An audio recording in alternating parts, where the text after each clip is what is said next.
My name is Alexandra, and I'm one of the pastors at First Pres. If I haven't gotten a chance to meet you yet, I hope that we'll get to meet in person sometime soon.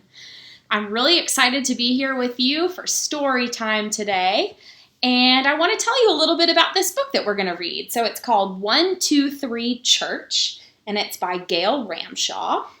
And this is a book that's going to help us with our counting. So even if you're a big kid who definitely already knows to count to like 1,000,000, that's okay. You can follow along by keeping track with your fingers, and you'll have to notice because sometimes it doesn't go 1, 2, 3, 4. It might go 1, 2, 4, 10 or something like that. So it's kind of a fun challenge to keep up with what numbers we're at. So here's what the front of the book looks like. It has a dove on it, and it's called 1, 2, 3 Church. 1 is our God who creates and saves and cares. 2 is the bread and wine that the church shares. You might remember that at church, sometimes we eat bread like this girl is eating in communion, and we drink wine or juice. 3 scoops of water, and we are made one. So this is talking about baptism. And if you don't know about baptism, you might ask your mom and dad to tell you more about it and to remind you the story of maybe when you were baptized. Next is 4 Gospels tell us the life of God's Son. 5 books of Moses show more of God's grace.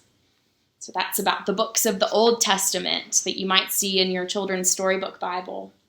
And next comes the number 6. With one of 6 colors, we fix up our space. So that's about the colors that you might see in the sanctuary on Sundays.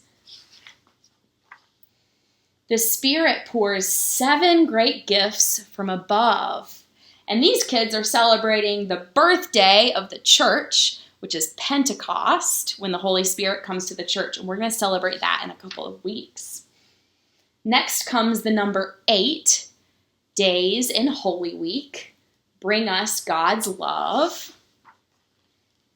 9, choirs of angels announce Advent near. That's the season that comes before Christmas, the day that Jesus is born. And next, we're going to skip some numbers. We have 12 days of Christmas, and Epiphany's here. You can see those kids celebrating Christmas and the holiday that comes after it, which we call Epiphany. And now we're going to skip a bunch of numbers, and we get to the number 40. 40 for Lent, when we wash away sin. This little boy's in the bathtub because he's washing too. 50 for Easter, then Pentecost. Right now we're in this season of Easter, and soon we're going to celebrate Pentecost. Now we're skipping a whole bunch of numbers to 150, the Psalms that we say. So there's 150 Psalms, which are the songs of the church in the Bible. Thousands, that's a big number, thousands of saints join us to pray. See all those kids praying? And millions of Christians in whom Jesus lives. But numbers can't count all the mercies that God gives. And that's the end of the book. So I hope that you enjoyed this book. This isn't really a story as much of a reminder of some of the numbers that we celebrate in our church seasons and in our life together as a church. So I hope that all of you have a good week, and I hope that we get to be back together soon.